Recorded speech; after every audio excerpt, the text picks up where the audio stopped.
Hola, mi querida comunidad de Silvia Salud Inteligente. ¿Cómo están? Viernes a la tarde y aquí nos encontramos para una nueva cita de reflexiones del Shabbat.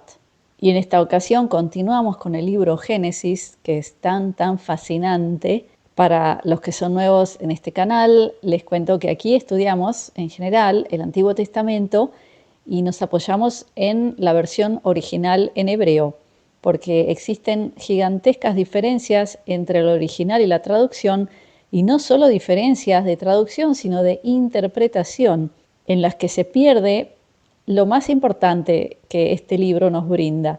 Entonces, aquí yo, desde mi humilde posición, trato de traer un poquito de luz sobre la belleza y profundidad que hay en este texto. Entonces, hoy continuamos con la porción llamada Vayetze, Parashat Vayetze. Ahí lo vemos escrito en hebreo. Seguimos hablando de la historia de Jacobo, hijo de Yitzhak. La porción comienza en Génesis 28:10. En hebreo se dice Bereshit Chet Eser. Justo antes de que comienza esta porción es cuando Jacob logra recibir la bendición de su padre Yitzhak, el cual pensaba que estaba bendiciendo a Esau, porque Yitzhak, su padre, en ese momento ya era muy anciano y no veía bien. Y además de eso, Jacob se había puesto unas pieles de cordero encima y por eso Yitzhak pensó que estaba tocando a su hijo Esau, dado que Esau era un hombre muy fuerte y tenía mucho pelo, mucho vello sobre el cuerpo, entonces él pensó que estaba bendiciendo a Esau. Luego de eso, Jacob se va a buscar mujer en la tierra de su tío Labán. Y cuando Jacob se va de la tierra de su padre Yitzhak,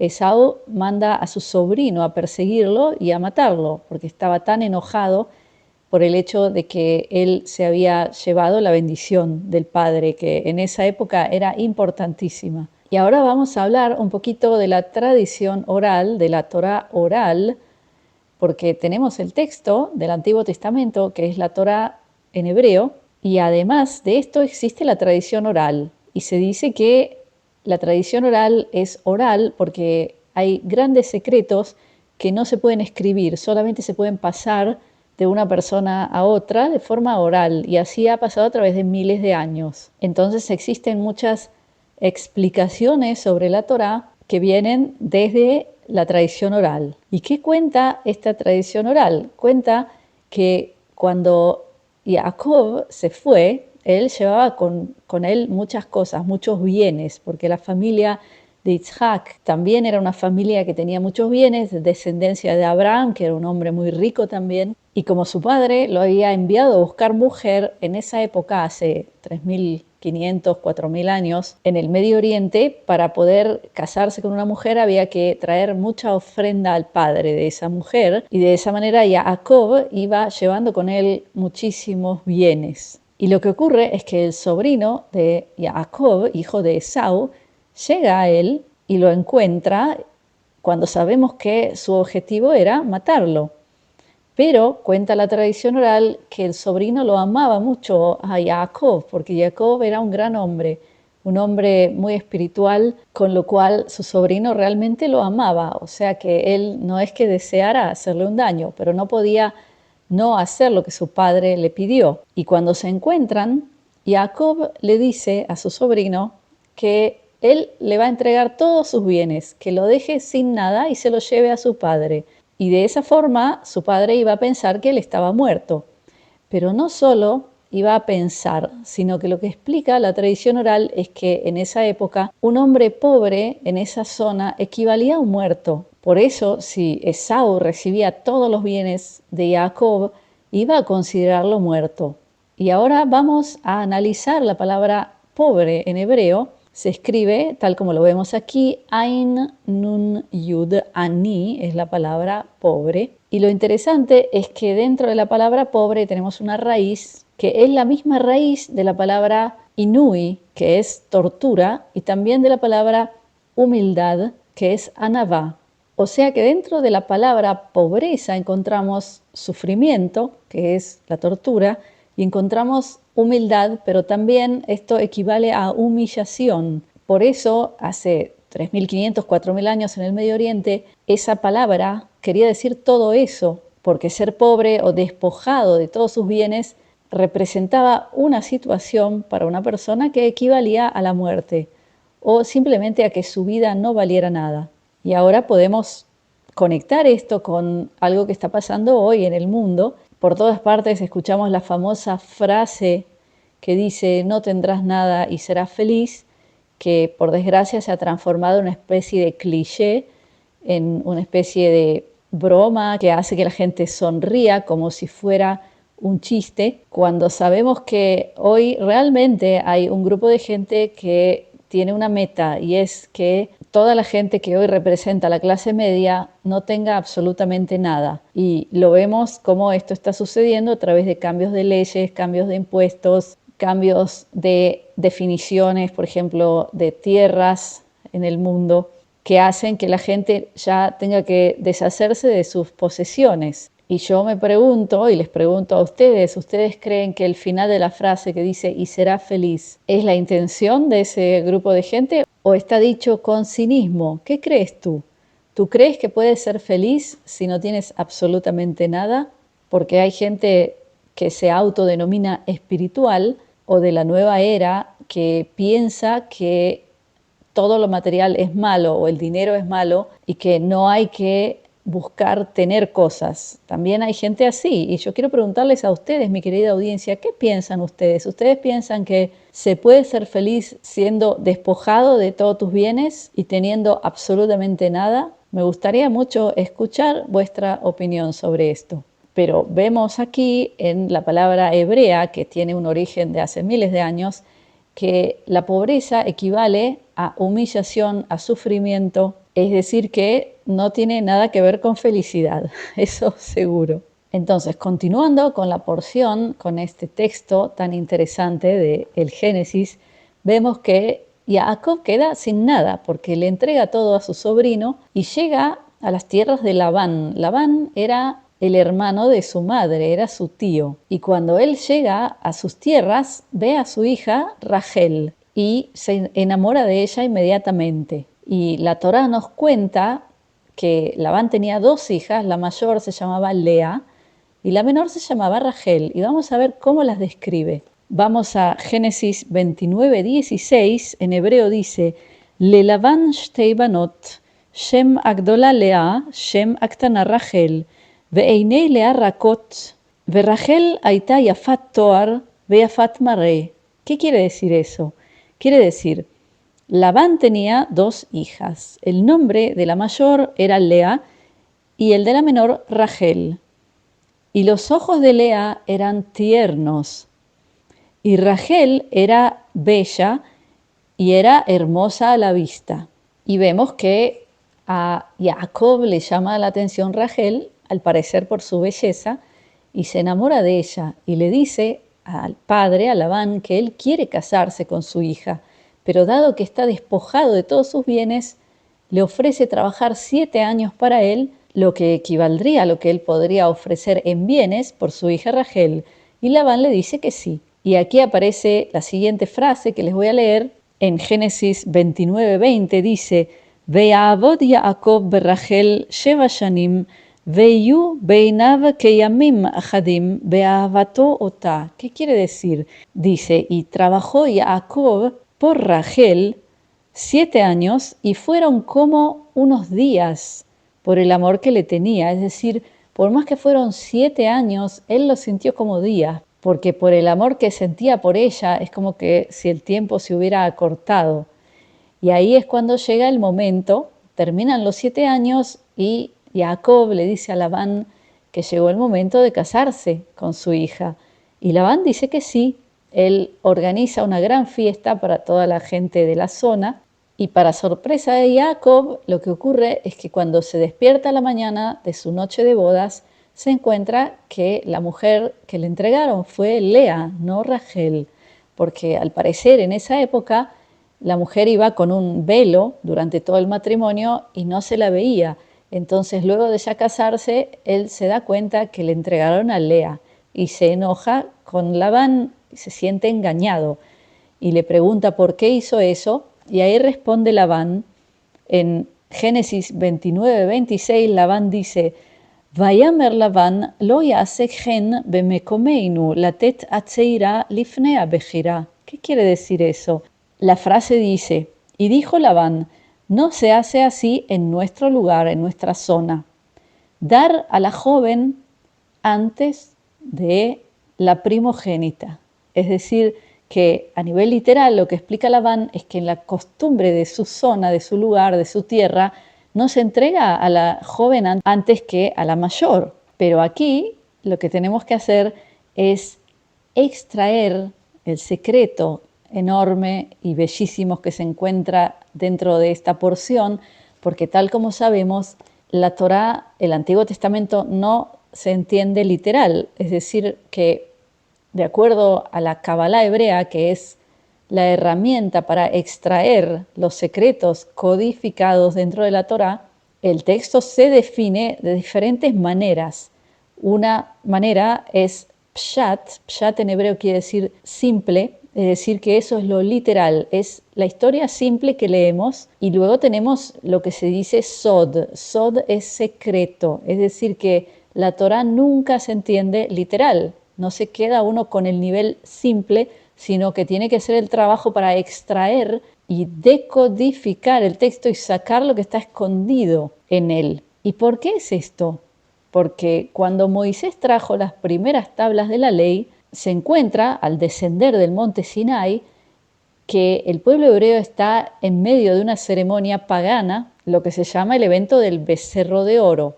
Y en ese mismo momento Moisés rompe las tablas de la ley. Más adelante va a traer otras tablas. Pero ¿qué es lo que pasó ahí de verdad? Las primeras tablas eran el secreto explícito, era el texto donde se explicaba cómo funciona el mecanismo de todo este mundo a nivel físico, espiritual, a nivel de energías. Todo estaba explicado de forma explícita.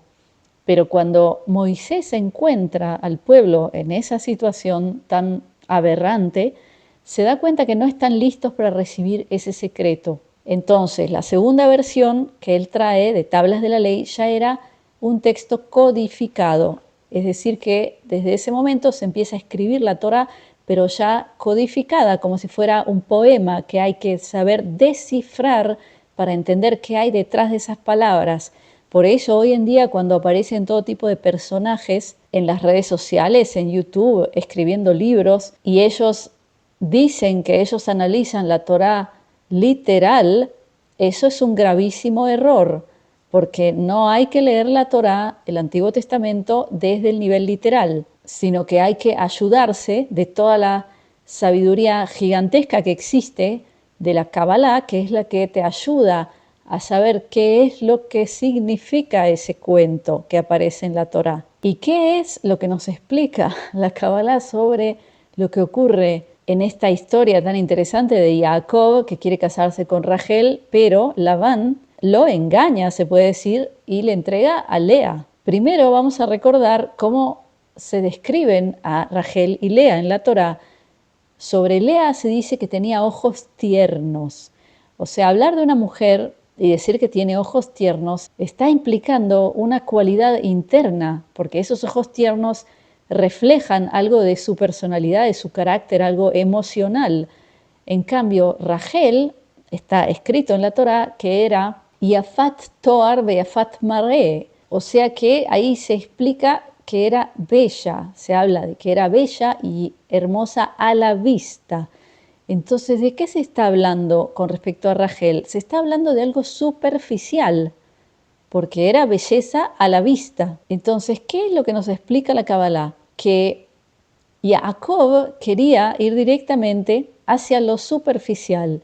Es como decir que quería aprender la Torah desde su lado de Pshat, que es lo superficial, sin conocer primero el Sod, el secreto. Entonces, lo que está codificado dentro de esta porción es que Lea representaba al secreto, al Sod, porque con Lea estamos viendo que las cualidades eran internas, eran emocionales, eran parte de personalidad, no era algo que se veía de afuera. Y ahora llega la pregunta interesante sobre el tema engaño, porque vemos que Labán, el padre, es como si fuera alguien que engañó a Jacob. A su vez sabemos que Labán era un idólatra. La explicación sobre la Torá explica que él era idólatra, pagano, era una especie de brujo. Se puede decir que era manejado por el lado del acusador o del demonio o del diablo, que es el que rige sobre ese lado. Y se puede también ver como alguien que viene a generar un daño o un enemigo, porque a nivel superficial Jacob podía enojarse mucho y pensar que Labán le hizo un truco muy feo. Y aquí llega la pregunta interesante: ¿acaso todo aquel que viene a nuestra vida y nos hace algo que no nos gusta, que lo consideramos enemigo o alguien que viene a dañarnos, acaso es realmente nuestro enemigo? Porque ¿qué fue lo que pasó aquí con Labán? Labán lo que hizo simbólicamente es decirle a Jacob: no, espera, primero, antes de estudiar el lado superficial de la Torá, el literal, tienes que conocer el secreto. Eso es lo que Labán estaba haciendo al entregarle primero a Lea, porque si vamos a leer la Torá solamente desde el lado superficial, no vamos a entender absolutamente nada. No solo que no vamos a entender, sino que vamos a malinterpretar y hasta juzgar lo que está escrito en este libro. Y eso es lo que vemos a diario hoy, un ejército de gente que no entiende absolutamente nada de estos temas, que lee la Torá a nivel literal y saca conclusiones erróneas.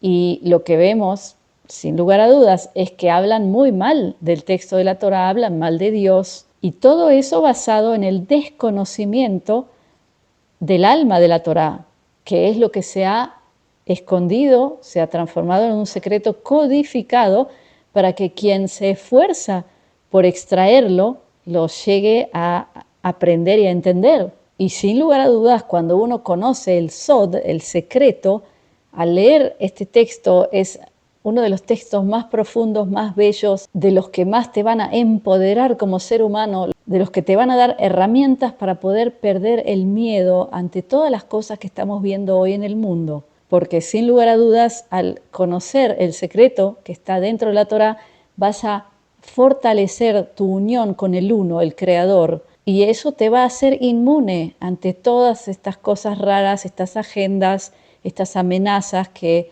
vemos a diario de todas las cosas que nos quieren hacer. Entonces, a mí no me sorprende para nada que estén manejando un ejército de personas que aparecen en YouTube, por ejemplo, tratando de difamar este texto para que tú te alejes de él y para que pierdas tu conexión con el Uno. Porque lo único que necesitan para poder ganar y llegar a sus objetivos es que tú sigas sintiendo miedo, sigas sintiéndote totalmente insignificante e impotente y te creas que todo lo que planean va a ocurrir y que te va a ocurrir a ti. Entonces yo puedo decirte desde mi punto de vista subjetivo, con el cual no hay por qué estar de acuerdo, que parte de todas estas agendas es destruir tu fe en el Antiguo Testamento, en Dios y luego en Jesucristo, porque así es como te van a hacer totalmente vulnerable. Entonces, volviendo al tema de Labán como enemigo, como alguien que quiere dañar, vemos que al fin y al cabo ese enemigo no fue tan enemigo, sino que a veces el adversario, que es manejado por el lado oscuro, el lado de los entes demoníacos, vienen por algo, vienen y quizás te parece que te hacen sufrir, pero más adelante cuando miras hacia el evento desde una perspectiva más macro y menos micro, te vas a dar cuenta que el resultado fue para bien, que aprendiste algo, que avanzaste a través de esa adversidad. Y quizás también todo esto que nos está pasando en el mundo, todas esas élites, todas esas agendas que parecen enemigos, parecen adversidad, parecen algo muy negro, tal vez más adelante podamos entender que a muchos de nosotros nos hizo bien tener que pasar a través de todo esto, porque logramos no solo no debilitarnos, sino que fortalecernos gracias a esto, entender mucho más y aprender cosas que no sabíamos antes sobre nosotros, sobre el mundo, sobre lo que está bien y lo que está mal, y sobre todo dejar de temer. Así que eso es todo por hoy. Solo puedo desearles tener las cualidades en vuestra personalidad para no dejarse llevar por toda esa maquinaria de propaganda que lo único que quiere hacer es debilitarte y que no puedas crecer a través de esta enorme experiencia que estamos pasando. Así que nada más por hoy. Como siempre, los invito a comentar abajo, a decir lo que piensan de todo lo que expuse hoy. Me interesa muchísimo saber vuestra opinión y de nuevo invitarlos a mi comunidad privada, comunidadsilvia.com, donde doy transmisiones en vivo y en directo hablando de lo que pasa en el mundo con libertad de expresión. Ahí tendrás la oportunidad de conocerme mucho mejor, de hacerme preguntas directas, de interactuar conmigo. Así que les dejo abajo el enlace para poder unirse a mi comunidad privada. Y ahora les doy mi bendición, mi brajá, de briut, que es salud, de shalom, que es paz, de ahavá, que es amor, y shefa shel dvarim tovim, que es multiplicidad de cosas buenas. Gracias por estar conmigo. Shabbat shalom.